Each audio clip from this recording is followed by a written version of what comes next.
Stephen Arnoff, welcome to the podcast. Thanks. I'm glad to be here. What a pleasure for me. Anybody who listens to this podcast hears me say over and over again how much I love music. I don't get to indulge the music very often because that's not really the main theme of this podcast, but it's a real pleasure to have the opportunity to talk with somebody who is at the heart of the Jewish world in your concerns and in your work, but also is a massive Dylan fan. So I'm looking forward to this. Why don't you just tell me what brought you to go from being a Dylan fan, of which there are millions, to being a Dylan super fan, of which there are still millions, like really love the work, to really say, okay, this is a guy whose work deserves a much deeper look and appreciation. What was it that brought you to that next level where you thought, I need to explore this in the deepest way? I have to say, Josh, it's procrastination that did it. Yeah, that's another thing we have in common. Yeah, some of the best work we do is the work we do when we're trying not to do the work we should be doing, right? Absolutely. I was in a bookstore near Columbia University when I was doing my doctorate and looking for a book relating to the doctorate, and somehow, lo and behold, wound up in the music section of the bookstore, and a book by Greil Marcus called Invisible Republic, which was originally called, I think it was originally called The Invisible Republic, and then became The Old Weird America. You probably have it on your bookshelf. I have it somewhere either behind me or to my right. Yeah. Jumped off the bookshelf and into my hand. I had nothing to do with it. And that was the next day of procrastination, was reading that book and then reading it again. And I had a rule, because I'd worked as a musician for many years and I've always been a big reader, but I sort of had a rule that I wouldn't buy or read any Dylan books because I felt like it was just going to be a rabbit hole that I'd never get out of. And ultimately, who cares what a bunch of talky talk people will say about Dylan? What matters is the music. That's what he would say, right? Well, I read the Greil Marcus book. I had read Mystery Train before that, but when I read that, I felt there was something not just masterful and amazing about the book and the work that he had done, but that actually in my research, which was in the world of Midrash in late antiquity, there was something connected between the worlds of oral Torah and written Torah and the introduction of recorded music and that world of American music that Dylan sort of went back to with the band in the period around the Basement Tapes. It wasn't the only time that he did that, but was sort of documented by Greil Marcus, this kind of cultural gap that he crosses, this cultural gap with technology and memory and trying to maintain traditions in a kind of almost backwards way. Well, sorry, let me jump in because I love this. Yeah. Invisible Republic, is that the one that's about the making of the Basement Tapes, or is it just about that period? Yeah.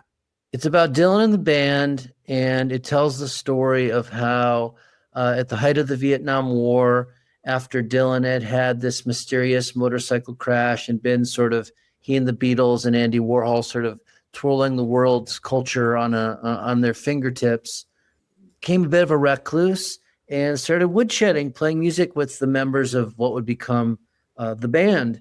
Mm-hmm. And they were essentially kind of tracking through songs that Dylan had in his old folk repertoire, and songs that Dylan was making up at the time, this kind of timeless music that Greil Marcus describes as the music of the Invisible Republic, the America that's underneath the headlines. Yeah. And to my mind, that and my imagination, that really struck a chord with what oral traditions are in all cultures. It's the content that people listen to. It's the ghost stories, it's the mythologies, it's the wives' tales, it's the ways that we convey information that are not formal, but are informal but meaningful. Yeah, so you were viewing. So Greil Marcus, and for people who don't know, Greil Marcus is a music critic, but much more than that, really a writer, a culture. You could say really a cultural critic among the pantheon of great writers about American popular music.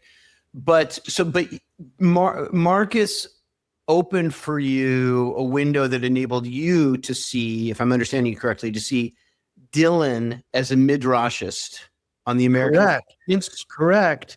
Mhm. And the punchline of this origin story of my own personal quest in Dylanology is that I put together a proposal. I was doing a doctorate in midrash and scriptural interpretation. I put together a proposal to do my doctorate on Dylan and midrash.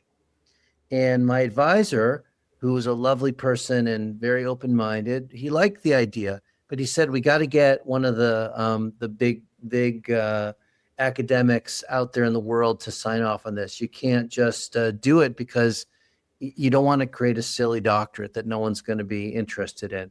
So we sent it to a guy who he knew was a Dillard fan, who shall remain nameless, and slammed it back in my face in ways that made it clear that there was no future to this as an academic work. Wow. Which was very disappointing at the time, but wound up being a good thing. I did my doctorate in something else completely much more esoteric. And I know this is really just a footnote in the story, but was the pushback that the premise was ridiculous, or that there was nothing there, or that Dylan wasn't at the level? What was the challenge? The challenge was that in the realm of midrash, which is essentially the late antiquities form of the interpretation of sacred texts, particularly the Bible, but not limited to that. Midrash is one of the key elements of all that becomes rabbinic literature. It populates the Talmud. It populates all of the lore and stories that sometimes we mix up with the actual biblical stories themselves. The story of Abraham's smashing the idols in his father's shop is a midrash. It's a midrashic interpretation. It's not in the Bible. We sort of carry these traditions in a cluster together. This particular scholar felt that in the scholarship and in the discrete realm of this kind of Jewish expression, that Dylan had no intention for that, had no quote unquote scriptural technology for that. There was no way of putting it into that category, which to me is why I'm not an academic. I'm interested in what is associative, not just what is scientific. I'm interested in what is cultural, even pop cultural, not just what is canonized. So for me, it created a different pathway. And the footnote to the footnote is that I have had the opportunity to interview and spend some time with Real Marcus over the years. And one time he was in New York, and I interviewed him at an event, and I had just written a review of one of his books in the foreword, and he said, "Stephen, you get what I'm doing," because I described what he was doing, Real Marcus, this great critic of rock and roll, as a kind of midrash. He said, "You get what I'm doing, like no one's ever really gotten it." And it explained back to me what I was up to. That's a beautiful affirmation. It was a beautiful affirmation. I had him sign my copy of, the Invisible Republic, and went on to write an esoteric, unread, and very unimportant doctorate, but at the same time, a nice book on Dylan, which was well received. It includes elements of what I would have written my doctorate about. That's uncensored story, almost uncensored story. One thing that's interesting is that a lot of people, especially people who are not shul goers, people who don't hear the Torah chanted, 3 times a week, might be quite familiar with rabbinic culture, with stories from Gemara, from the Talmud, with Midrash, and might actually not know the core around all of which that is circulating, which is to say they don't actually know the Bible or the Torah.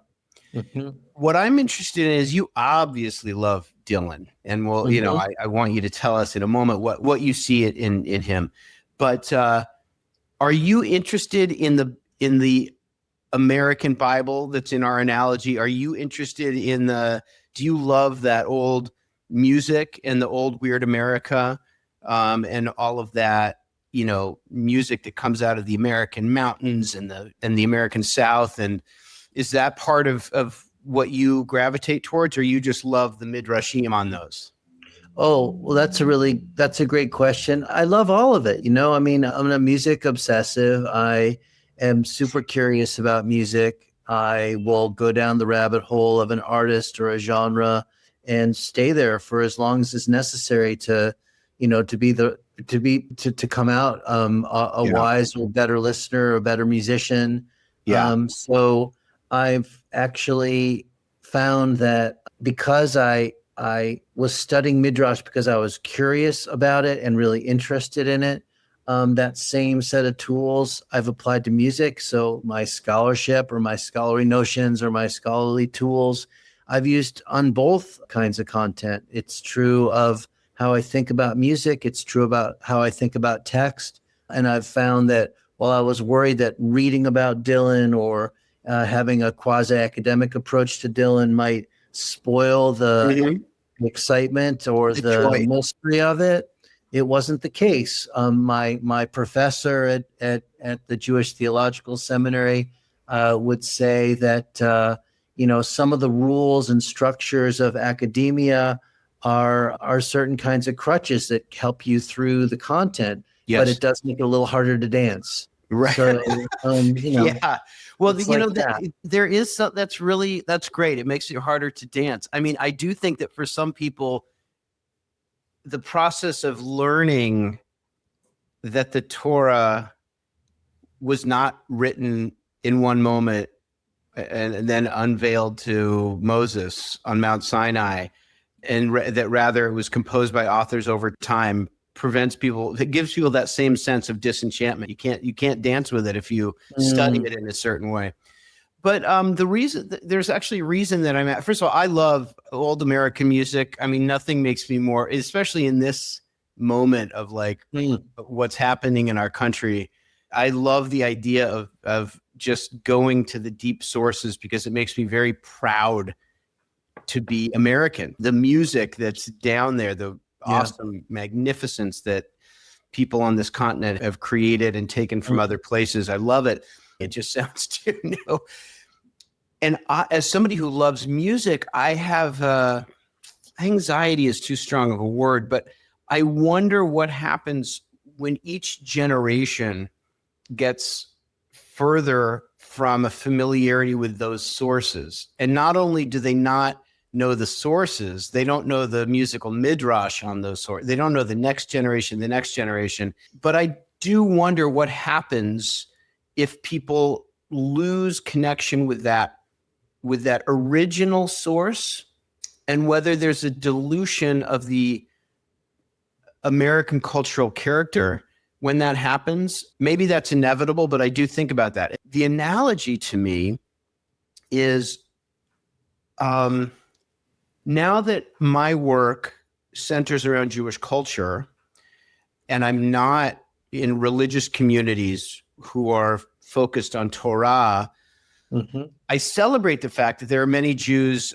exploring Judaism in different ways, but I'm also aware of the fact that many of those folks are increasingly cut off from and ignorant of the original source material, that is the Torah. Then at some point, don't we lose that primal connection that is what gives force to the ongoing development of the culture?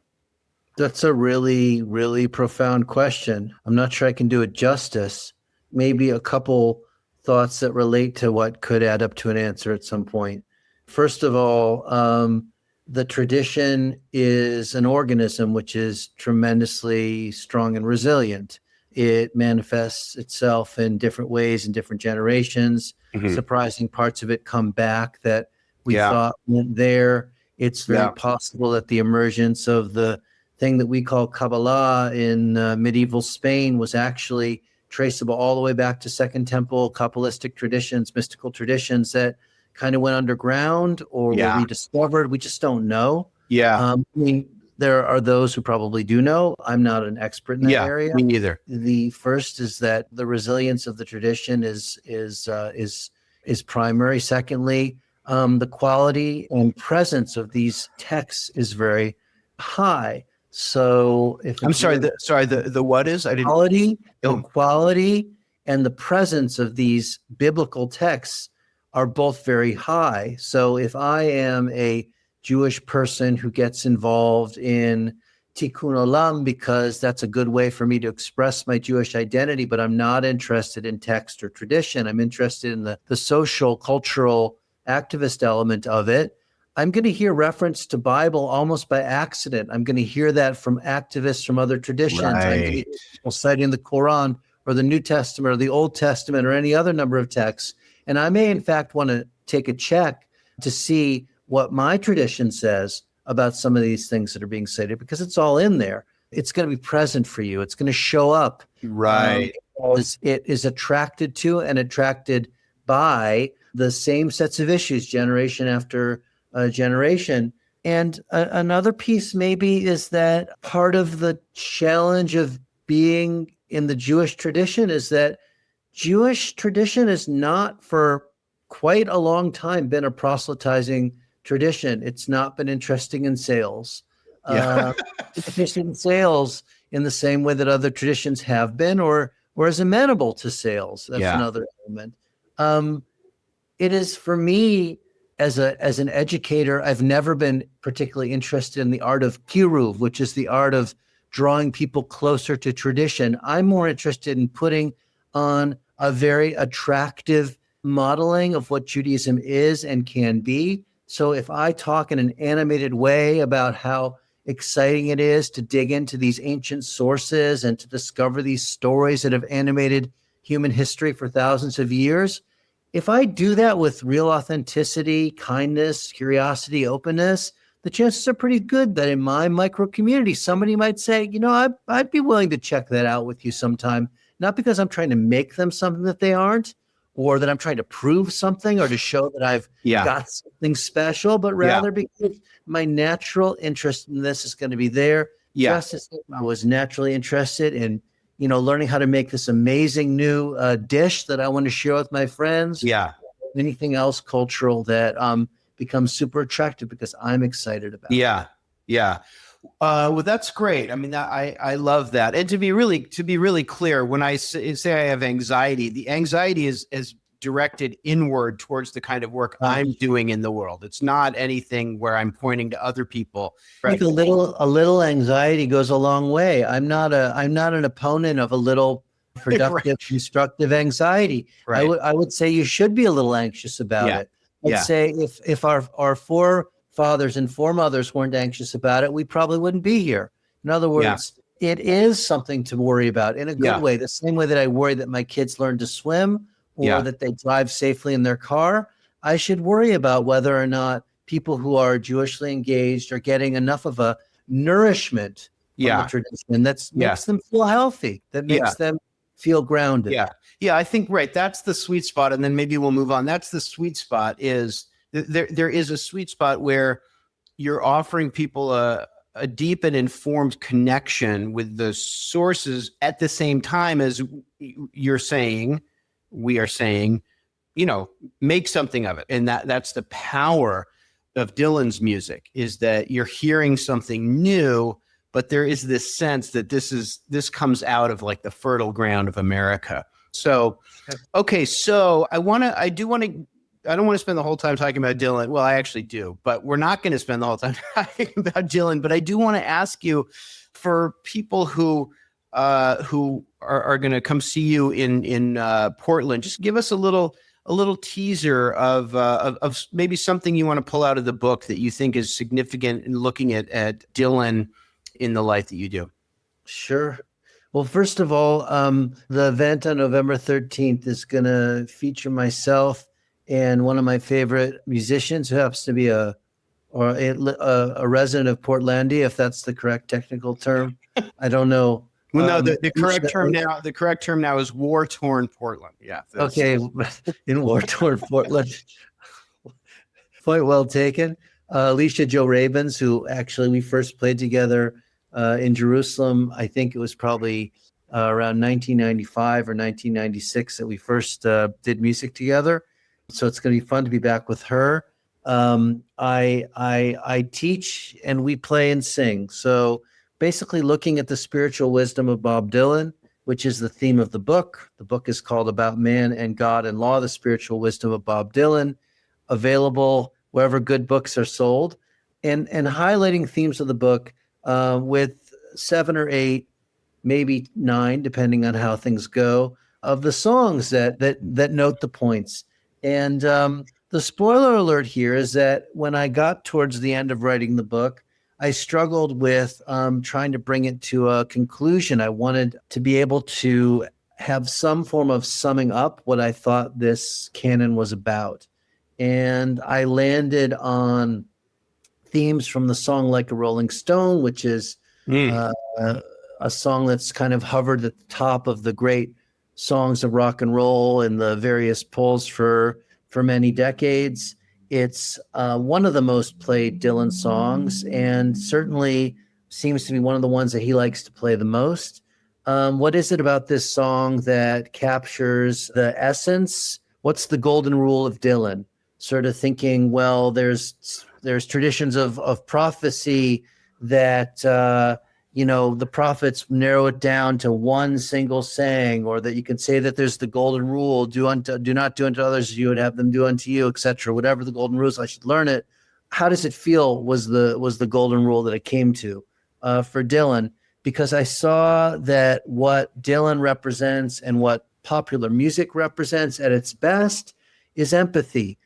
We are engaged in hearing the life story of an artist who has put on a lot of masks and played a lot of characters and played a lot of different roles. But at the end of the day, he is asking us, the audience, how does it feel? How does it feel? Because it comes from a place, even if some say that Like a Rolling Stone is a bit of a mean song, I see it as a song that actually is sharing the question, the deep existential question of the singer with the audience, and it's reflected back from the audience to the singer. Because if I am curious enough to ask you how you feel, it will be very hard for me to oppress you. It'll be very hard for me not to listen to the answer after all I've asked the question. If I've asked you how you feel, I've made enough space in my heart and mind for you, for at least your answer. And if I'm really ready to listen to your answer, then we've already gone somewhere together. So I see empathy, curiosity. Hold on, let me Yeah. slow you down. I love that. It's so great. Such an interesting point. I just want to say, for people, there may be people listening who don't know Dylan or maybe don't know that song. So the refrain, or I guess the chorus, is how does it feel? Dylan is tracing the life of this person who's on the path and on your own, no direction home, a complete unknown, like a rolling stone. Right. But the original recording, it sounds like it's almost a taunting and a teasing. My point is not to go down the rabbit hole on that song, but when you're working with somebody who is, on the one hand, such a poet, a magnificent poet, but on the other hand, intellectually a musician who's thinking about sound, how do you navigate that? Because I don't hear Like a Rolling Stone with that sympathetic, we're connected in this lostness. I hear it as, I've already made the jump to somebody who is on his own and you're just experiencing this. So how does it feel to you, in a kind of taunting way? Do you see what I'm getting at? The difference between the words and music and how you navigate that as a Dylan scholar? Yeah, I don't think that, I know from what Dylan said about his own experience of music that he doesn't listen back to his recordings. He's not interested in his recordings. Right. He's interested in performing. That's why he's performed thousands and thousands of times after most people would have been retired counting their money in Malibu. Right. It's the moment of performance that matters. And whether it's having seen Dylan enough times myself, having heard enough times of Dylan singing it, and having heard other people sing that song and having sung that song myself, it doesn't really matter in certain ways what the original intent was. If the song has big enough creative shoulders to carry lots of different expressions of it. So I think it'd be natural for a 25-year-old punk who was, using a lot of drugs and engaging in a lot of different relationships and slept, once every 3 weeks, to be a nasty, unpleasant, unscrupulous individual who has had a poetic genius. And that's going to sound very different than, nice. A 38-year-old divorced man Yeah. or a 78-year-old Yeah. great grandfather. Yeah. So That is I think a beautiful analogy for understanding the Jewish approach to Torah. We can argue about the intent of the author of the part of the Abraham narrative, but that could never exhaust the true meaning of that story, because the true meaning is something that will develop over time. So I love what you said.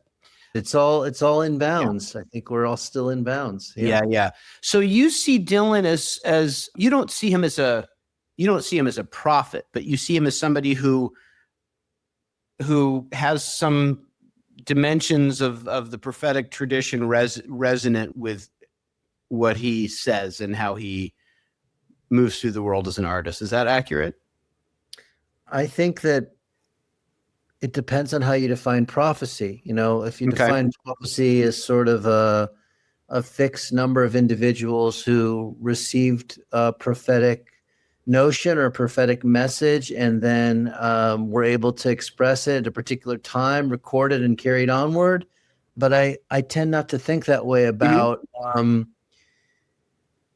divine messages, not even about the divine. I think that Dylan has a unique gift, which he has worked with for many, many decades. And it has elements of what I would call prophecy in it. Okay.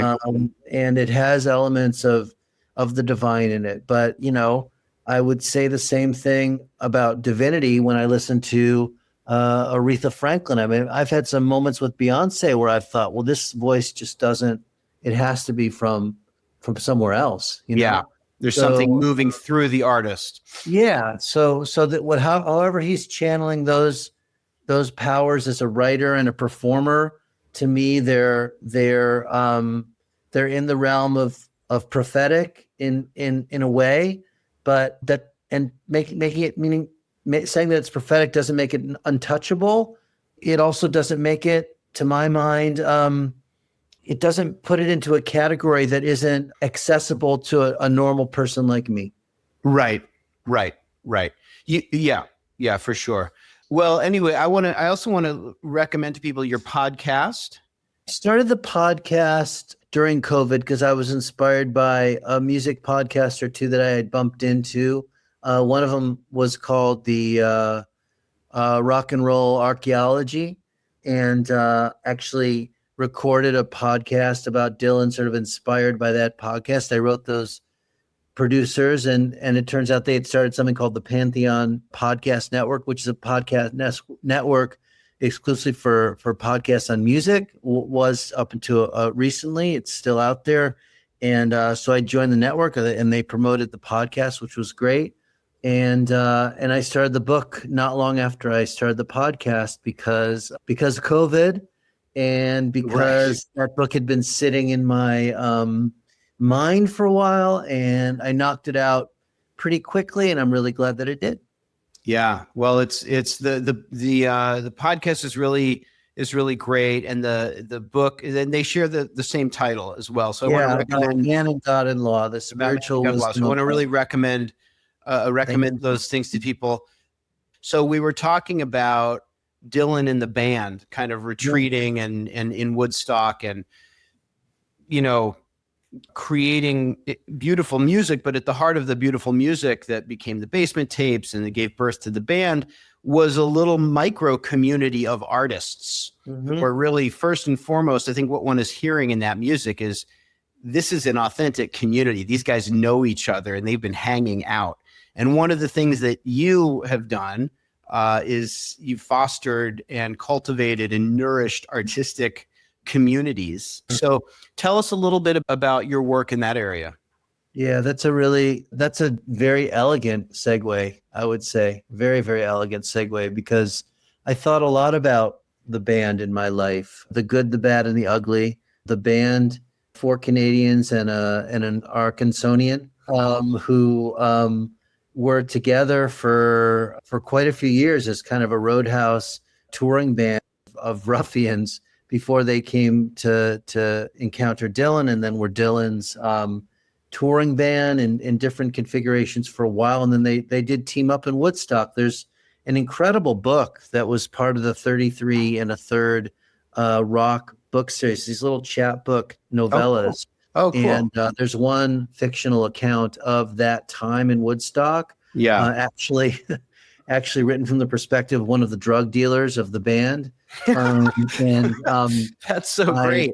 It's at my office, so I can't pull it down to tell you the title, but it's brilliant. And there's a real dark side to that community in Woodstock at that time, but the bright side of it that you noted and that was always very inspiring to me was this idea of how artists seek and make communities.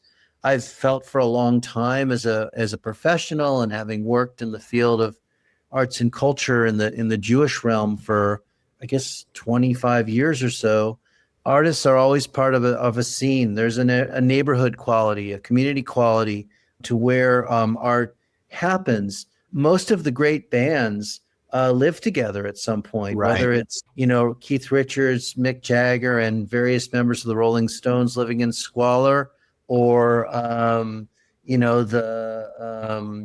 the bands that go all the way through time. They sort of have that lived experience of being together. Carter family, Maven brothers. Yeah, those are fighting, the ones who fight each other and live together. Yeah. So vis-a-vis Jewish arts and culture, I thought when I was coming of age in my communal professional role in the late 90s, I was thinking a lot about how lacking the traditional organized, if you will, Jewish community lacked a bohemia. It had no fringe. This was a time when we talked a lot about the theme of Jewish continuity. The terminology of Jewish peoplehood was first starting to be used as a kind of organizing principle for what it meant to have a big tent for Jewish life.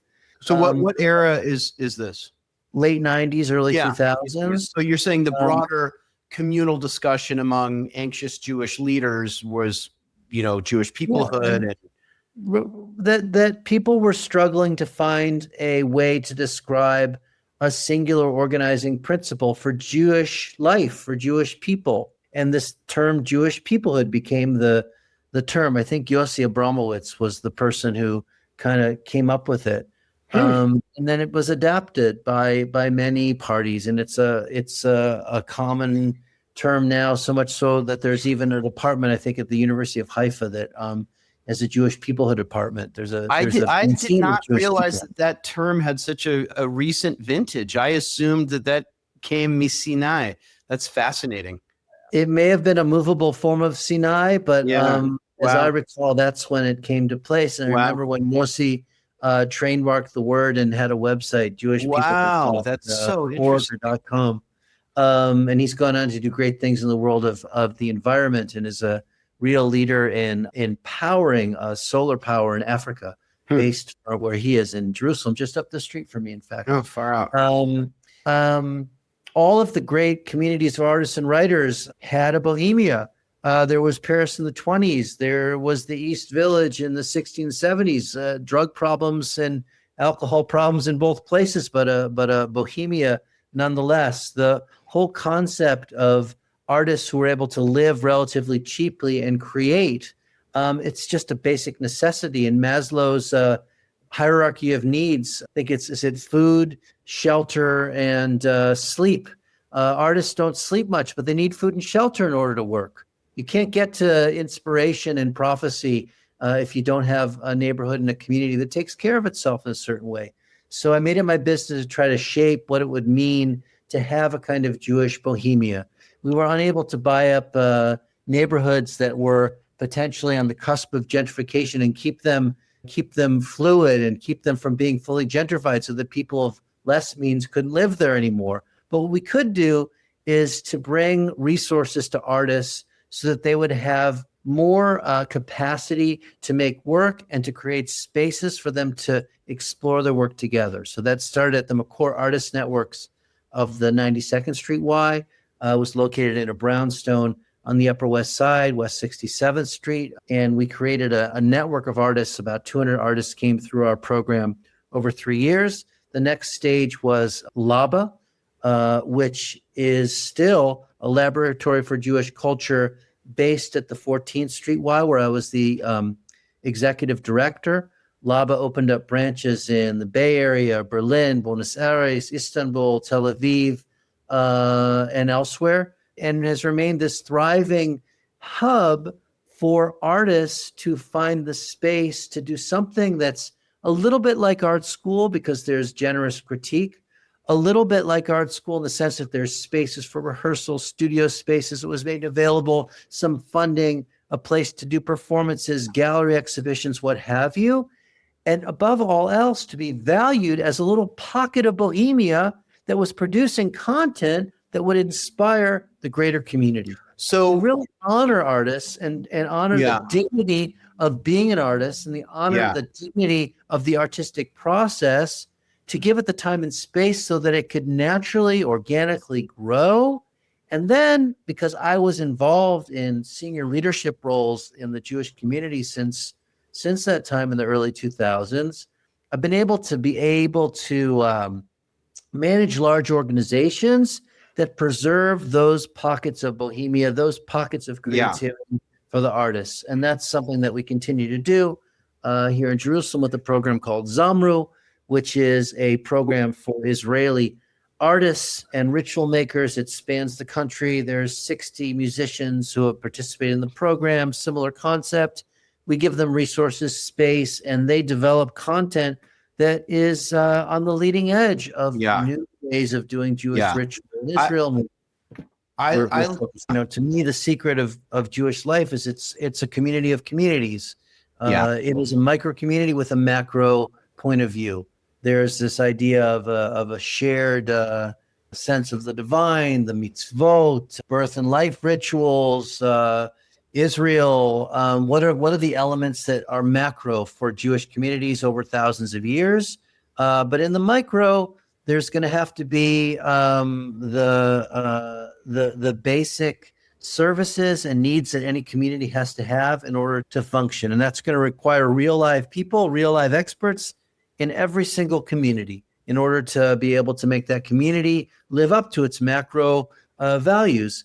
And that is the infrastructure of the community, whether it's the synagogue, the house of study, the cemetery, and now it's perhaps maybe more so in Portland, right? But you'd have to have a butcher, so I mean, there'll be a vegan version of that, a vegetarian version of that. The point being is that dietary laws, how we eat, how we celebrate. So that's an infrastructure. Artists don't exist without an infrastructure. A painter can't paint without a studio, or at least the necessary equipment. A musician can't rehearse without a practice space. A theater troupe can't create its work without a stage. So in our micro community, this was particularly prevalent. It remains particularly prevalent at the 14th Street Y, and it's very prevalent in Zamru in Jerusalem, and it was prevalent at Makor Artist Network. In all of those cases, we provide space, resources, food, right? Time to commune and convene and study, to be informed by interesting content, and then to have a public presentation of your work. Right. So what we want to do for artists is to create the infrastructure of the life cycle of creating work. Right. And to actually intervene. It's intervention. It's an intervention because the typical understanding of the artist was the starving artist was going to sacrifice for their work, be hit by a stroke of lightning, a combination of genius and good luck, and they were on their way, and they were an artist. For most artists, there's no bolt of lightning. They aren't necessarily geniuses. They could be amazing, but they may not be geniuses. It's work. We need the geniuses. They don't have the luck, and good luck in finding an audience. What I think is so fascinating about this is it's such a different model of Jewish leadership. It's a nourishing kind of leadership that I think is such an essential feature of what has to be an essential feature of the Jewish future, I think. We would never, in any of these programs, unless there was some exceptional, truly, a possibility of truly hurting someone, right? Yeah. Right. Intervene in the work itself. Yeah. We ask that the content is informed, perhaps inspired by whatever Jewish content we offer to the groups engage with. And we offer it at a high level. We offer them agency. We ask them to have agency. They are the facilitators of their own experience with some skilled facilitators that in the various organizations that manage, we provide skilled facilitators. Yeah.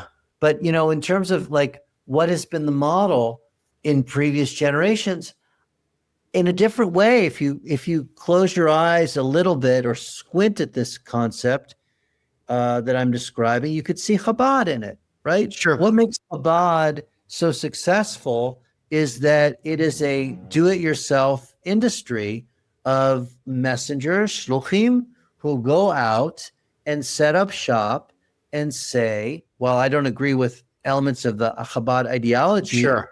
I deeply love the love that Chabad seems to show for everyone who wants to get involved with it, right? Yeah. It's an open door, and it sets up its own infrastructure. The Chabadnik moves to the tip of Idaho and has to set up the infrastructure, the basic infrastructure of a Jewish community. So in context of what Jews going to new places have always had to do, they've always had to open up their copy of the Mishnah, which is the oldest written version of the oral Torah, of the oral law of Judaism. And there's a list there of the 10 things that every Jewish city needs to have. Some say there should be 11 things, because Rabbi Akiva adds the 11th thing, which is fresh fruit. Right. Okay, it's a list. There needs to be a surgeon and a butcher and a teacher, et cetera, et cetera. So if you take the concept of Jewish community setting up shop in new places as being a metaphor, where's the new place the Jewish imagination needs to go? It should be in popular culture. So Right. the version of Judaism in popular culture is not the completely ridiculous schlock of that Netflix show about the rabbi and his non-Jewish girlfriend, which is a beautiful story of love, but a completely ridiculous misrepresentation of just the Jewish part. Okay. Interesting. So it can go to popular culture, but it can go to spirituality in different ways. It can go to ritual in different ways. The point is that a person should feel, as much as they're tethered in a certain way to the tradition, because they'd say, hey, I want to be around Jewish artists. Hey, I want to do work that's of Jewish import. Right. That should be freeing. Yeah. I am not interested in people being tied down by tradition. I'm interested in them finding their own sense of expression and freedom in it. Right. And the ways to do that, just like any other thing, I need your feedback. I need this person's feedback. I need that person's feedback.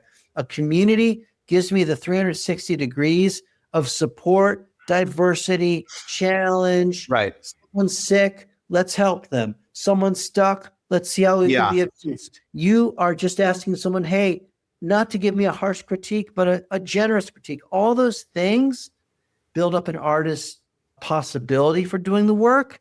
And these are all notions of how community, which is a core Jewish value and requirement, if you take it seriously in terms of having a minyan or a quorum for doing certain things in Jewish life, the value of community is paramount to Jews doing Jewish. So if Jewish artists want to do art, they should have a Jewish artist community, however they define it, however they want to define it.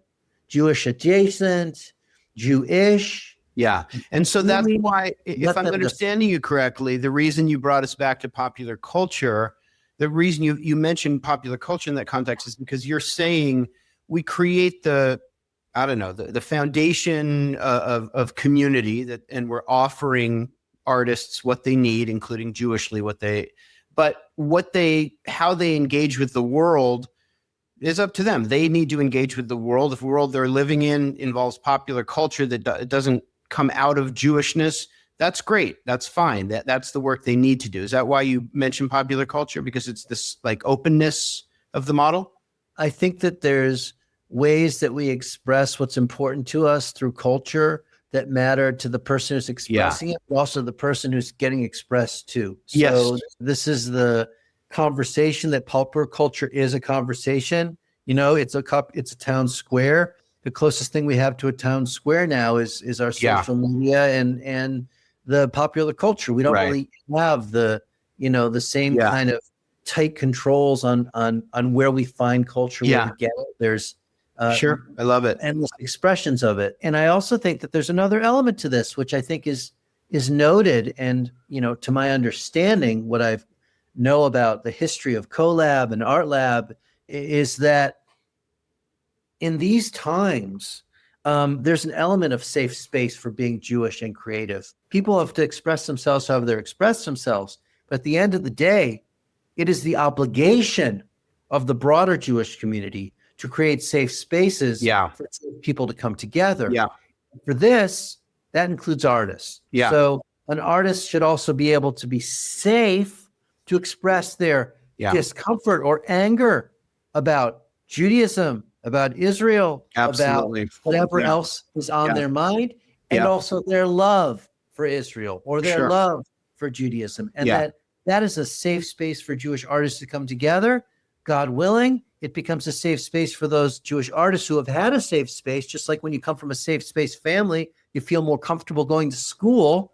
Then Jews who have a safe space amongst other Jews might feel a little better at engaging the world as Jews when it's less. Yeah, I would say that for sure, one of the accomplishments of Art Lab that we're most proud of, our I guess second cohort was opened right during October 7th, in the wake of that. And it very quickly became apparent, and this has now become really an essential feature of the program, that this was a place for Jews to have a safe community. And as you just said, sometimes the safe community meant I need to think through this, and maybe that comes out as a critique of Israel. And other times it became a haven from anti-Semitism and or whatnot. So that really resonates. I want to go back now a step in the conversation.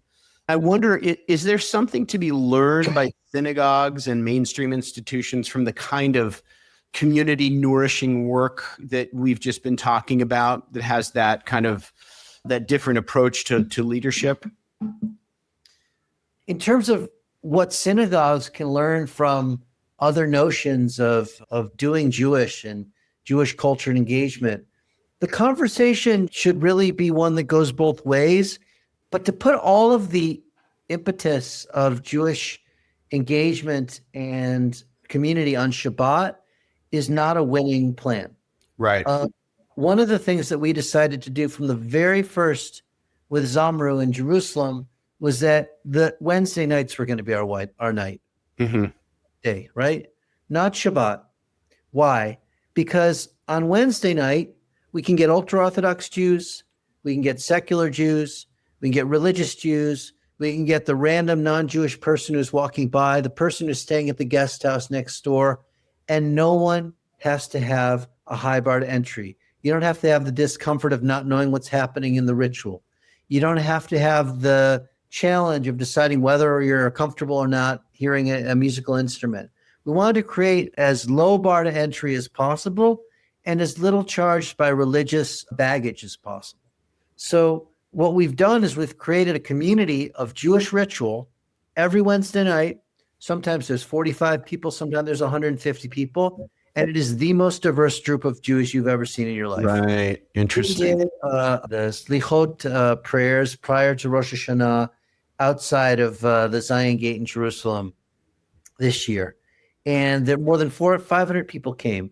Every kind of person that you can imagine in Jerusalem was there, because it was not asking you to make a decision about your religious belief or practice before you came. Yeah. You're welcome. Whoever you are, you're in the right place. So to me, one of the lessons is that if we love the environment, if we love social justice, if we love ritual, if we love food, whatever it is, that was one of the things we were trying to do in the late 90s and early 2000s in New York City. And I credit UJA Federation of New York for being the primary seed funder of this. That's where programs like Avodah, JDub, which is a music program, Chazon, our own work with the Makor Artists Network, and a whole range of other initiatives, which were all based on areas of interest: environment, food, social action, social justice work, music, whatever it was. And people came together in their micro community based on interests, not because it was decreed in the Bible 4,000 years ago that Shabbat should be on this day. Right. Doesn't mean that we don't want people coming together on Shabbat, Sure. on synagogue. Sure. But it does mean that a synagogue is a Beit Knesset, a house of gathering. It is not a Beit Shabbat, a house of Shabbat. Yeah. Because Knesset means gathering. Yeah. Yeah, that's really great. I'll just say I think a lot of people in the progressive Jewish synagogue world are rightly quite anxious because there's synagogues have all kinds of challenges in bringing people in. But I think that this is such a promising era in the Jewish world because of the kind of work you're doing, the kind of work Art Lab does, the kind of work that's popping up all over of people just reimagining what it looks like to live a Jewish life. And I think that the possibilities for those ideas to go back into the traditional institutions and for there to be a conversation that may be mutually beneficial to create new opportunities in Jewish life, I think are nearly infinite. So I think we're on the edge of an amazing era in Jewish life. Yeah, we really, in this case, we do live in an age, like it or not, of real estate titans are kind of running the world at the moment. And it doesn't hurt to think about synagogues as prime real estate for communities to blossom. Yeah. So think about how these synagogues long for people to be in them and how much space, beautiful space, could be used in different ways. There is incredible work being done by incredible rabbis and chazans and ritual affiliate officiants everywhere. But the more there is, the more ways there is to express community, to connect with people, the better we'll do. Anyway, I didn't think we were going to go down that road, and it's certainly not why I had you on here, but that's I do appreciate the work that you've done, and I do think it's a model for enrichment of Jewish community, so that's why I wanted to draw that out. So I want to talk to you about Dylan for another 10 hours, but that's not going to happen. So we'll wait till you get to Portland. And I just want to thank you for your time. I want to wrap up on our last two questions. And the first of those is just to ask you to tell us something you love that you want people to know about. Yeah. Look, I mean, without raising the specter of controversy, just got to say we're recording this right now. My phone keeps lighting up with messages regarding the return of the hostages, and this is just living in Israel as I do. It's hard to explain the visceral feeling of being here right now in this moment. I respect and appreciate the manifold views that people hold around all of these different issues. But as an Israeli, as a humanist, as someone who cares about all people, I just, in this specific moment, am imagining the moments of relief that are coming soon. And it's hard to think about anything else today. So that's what I love is when I have an inkling that something's about to get better, and it should get better for everyone. It should get better for everyone in Gaza. It should get better for everyone in Israel. It should get better for everyone everywhere. There's just a tiny bit of light right now that we hope grows and everybody should know about. Beautiful. Well, we're just going to leave it at that because Ken Yehi Ratzon, may it be. Thank you, Stephen, for your time. We're looking forward to having you in Portland. I'm looking forward to getting to meet you. And folks should listen to your podcast and should buy your book about man and God and law. What's the Spiritual Wisdom of Bob Dylan? The Spiritual Wisdom of Bob Dylan. Stephen Arnoff, thank you so much. Thank you, Josh. All right. Take care. Thank you.